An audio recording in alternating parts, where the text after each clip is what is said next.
In a world where science and spirituality often find themselves on opposite sides, an intriguing question arises. What if the mind were not confined to the brain, but, much like electromagnetic fields, extended beyond our bodies, interacting with the environment around us? Imagine an invisible field of energy that connects all things in the universe, influencing not only our perception, but also reality itself.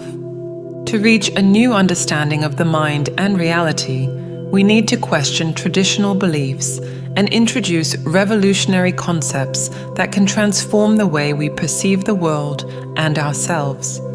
For a long time, it was believed that the mind was merely a function of the brain. However, new theories are challenging this traditional view. Just as magnetic fields extend beyond magnets, our minds may extend beyond the physical body. Imagine for a moment that our consciousness and thoughts could influence and shape our reality. Rupert Sheldrake, one of the leading proponents of this expanded view, proposes that the mind is not just a byproduct of the brain, but extends beyond it, influencing the environment around us in subtle yet powerful ways. Imagine, for instance, the sensation of being watched. Have you ever felt someone's gaze on you, even without seeing the person observing you? This common experience suggests that something more is happening than simple brain activity. According to Sheldrake, our minds may extend an energy field that projects outward, emitting and receiving signals like a radio transmitter. This mental field could explain many phenomena that have, until now, remained a mystery to traditional science. Just as a magnet creates an invisible field that affects objects around it, our minds may create a mental field capable of influencing other people, objects, and even reality itself, allowing us to alter the course of events in subtle but significant ways. In the 19th century, Michael Faraday introduced the concept of electric and magnetic fields. He demonstrated that these invisible forces operate at a distance, influencing objects without direct physical contact. Later, Einstein expanded this idea with his theory of general relativity, which describes the gravitational field. These fields are invisible, but their effects are undeniable and ubiquitous. Rupert Sheldrake takes this idea further, suggesting that our mind operates in a similar manner. Just as magnetic fields extend beyond magnets and gravitational fields extend beyond planets, mental fields extend beyond the brain. They interact with the environment and can even influence other minds. Sheldrake proposed the hypothesis of morphic fields, suggesting that the form and behavior of organisms are influenced by invisible fields that extend beyond space and time. He believes that these fields contain a sort of collective memory which guides the development and behavior of living beings. According to him, each type of organism has a collective memory field called a morphic field or morphic resonance. This field contains information about the forms, behaviors, and learnings of all members of that species, accumulated over time. Morphic resonance suggests that through these fields, organisms can share information with each other in a way that transcends traditional communication. In everyday life, morphic resonance can be observed in phenomena such as learning and the transmission of behaviors. An intriguing example is the study of birds known as blue tits, which in the 1920s learned to open milk bottles left on doorsteps in England. Once this behavior was learned by some birds, it quickly spread to other regions of the country, even in places where there was no direct contact between the birds, suggesting a type of collective memory. Morphic resonance proposes a view of the world where all living beings are interconnected in a vast field of shared information and memories. This perspective can inspire us to create a more harmonious and conscious society, where knowledge and wisdom are shared for the benefit of all. Think about the energy fields that exist around us. The electromagnetic fields from our cell phones, for instance, extend invisibly and connect us to a vast network of information. Similarly, Sheldrake proposes that our thoughts and intentions create mental fields that could explain phenomena like telepathy, the sensation of being watched, and other experiences that conventional science has yet to fully explain. The concept of fields also finds support in other areas of science. Studies in quantum physics suggest that subatomic particles can influence each other at distances greater than classical physics would allow.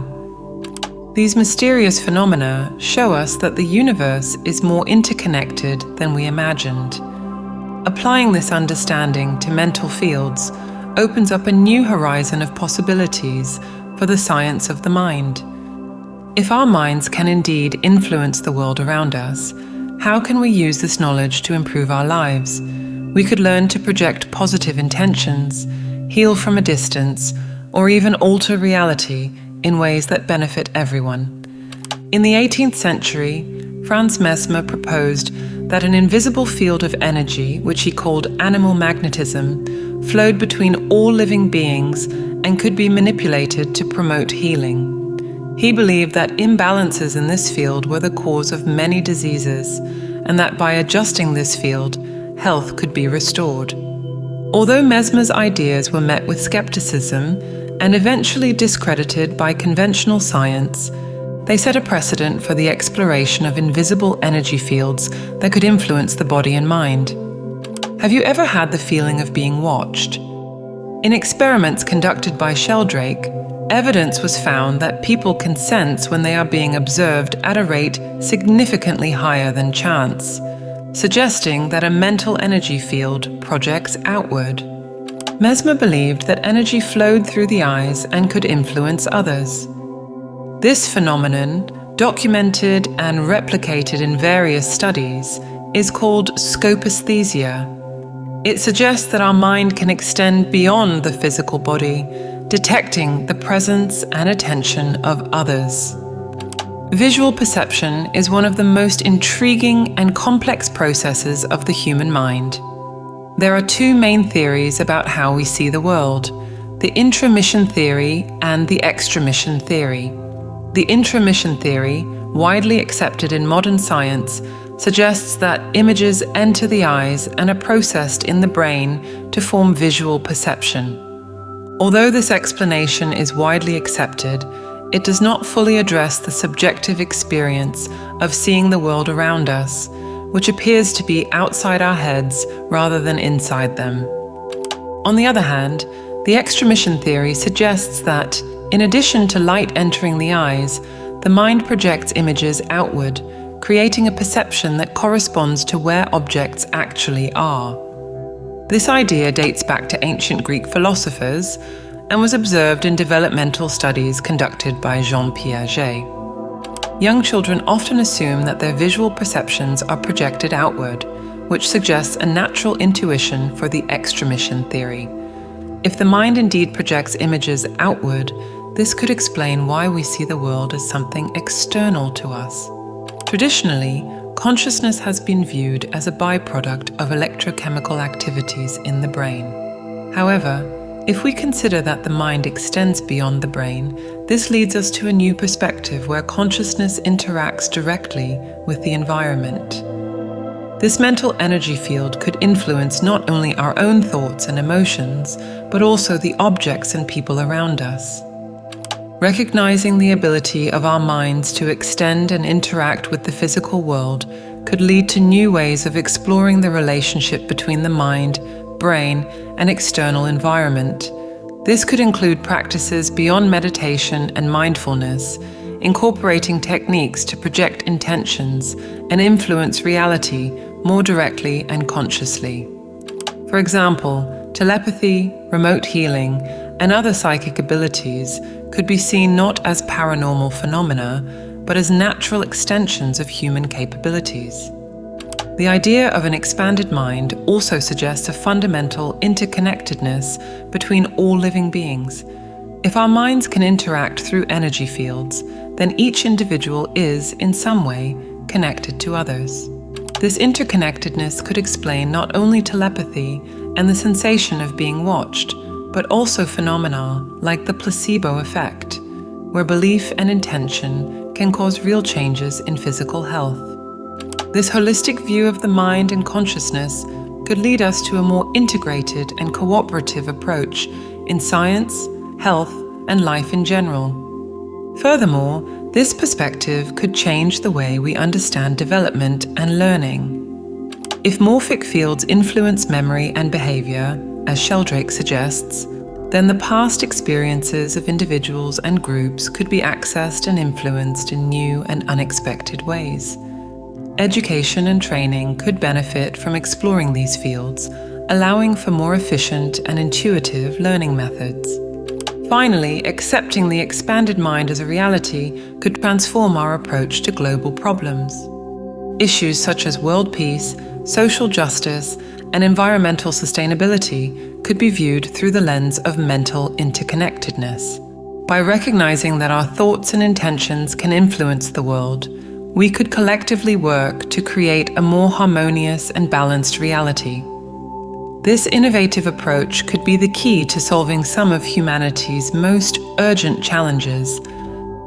If our minds are indeed energy fields that extend and interact with the world, then we have an untapped power to shape our reality. We can begin to see the world not as a collection of separate objects, but as an interconnected field of energy and consciousness, where every thought and action has a significant impact. This perspective not only enriches our understanding of the universe, but also provides us with tools to live more consciously and intentionally. Finally, we leave you with a reflective question. What if the reality we perceive is just the tip of the iceberg? If our thoughts and intentions could truly shape the reality around us, what would be the true potential of our minds? And this next video talks exactly about that. If this video made sense to you, write in the comments, "It made sense to me."